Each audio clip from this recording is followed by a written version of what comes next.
Welcome back to the Recon Reviewers. Today we are watching Tristan and Isolde from 2006, directed by Kevin Reynolds, who also directed Waterworld. I love Waterworld. Robin Hood, Prince of Thieves. Another good Kevin Costner movie. And one of my personal favorites, The Count of Monte Cristo from 2002. The shots in the very beginning are impressive. Shot and filmed in and around the Renville Peninsula, which is actually on the western coast of Ireland. In the beginning, you see a young Tristan with his father, and the landscape is gorgeous. I love this shot, how you can see the foreground, the characters, and then the background. It all looks almost 3D.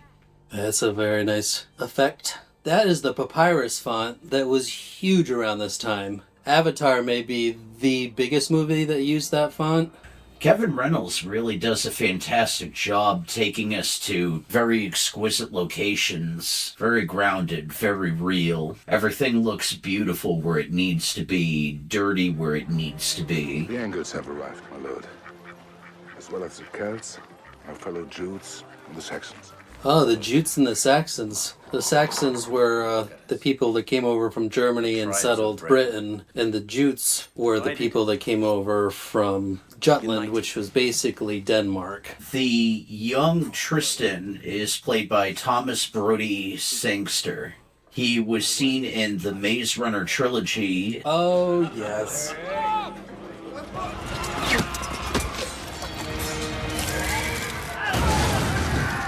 Here Tristan is with the heart of a lion who wants to fight along his family.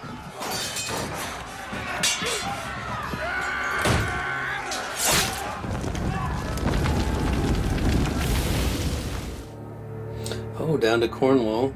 In this smooth transition shot, adult Tristan is played by James Franco and is mostly known for playing in all 2000s Spider-Man as Peter Parker's best friend, Harry Osborn.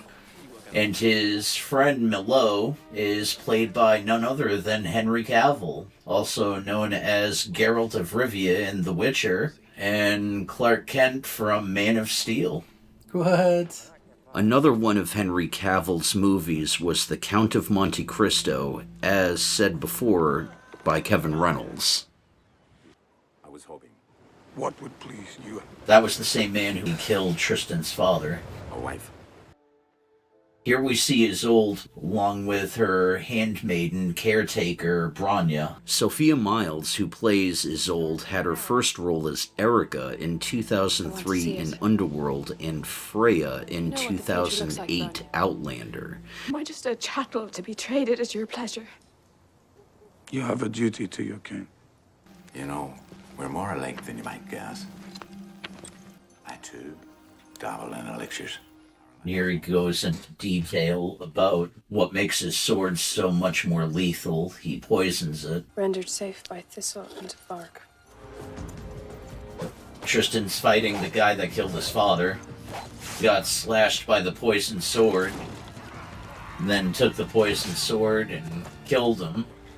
He is starting to feel the effects of the poison. Here, Henry Cavill, his friend, and the rest of his men basically make a funeral boat for Tristan. What's that? Where? Zod, don't! Here, Isolde first meets Tristan. His boat sailing towards Ireland, crashing upon the beach. Help me! Zod, quickly! Tristan, hearing that he wakes up in Ireland, starts to feel a little panicked, but getting comforted from the sight of a beautiful face reassures him that he's not surrounded by a bunch of soldiers. Don't you think there's more to life? Then what? Something more than duty and death. Why be capable of feelings if we're not to have them? You'll need a rest. In case your betrothed would want to see you. She literally had to drop the bomb that she's engaged. Deep down, she wants to forge her own destiny with a life that has love in it. He wants to forge a life of his own where it doesn't necessarily matter to him whether or not if he's in charge. He just wants peace in his land.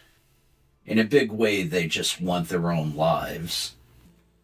The acting between James Franco and Sophia Myles offer a great deal of depth and feeling, making this film complete with dramatic romanticism.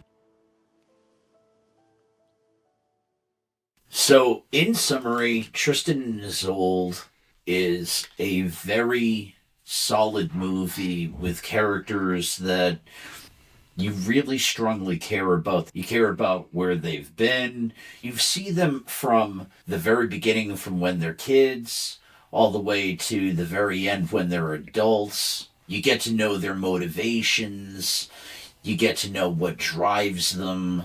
From beginning to end, it's just this pure love that actually brings them together and binds them through what it is that they have to overcome.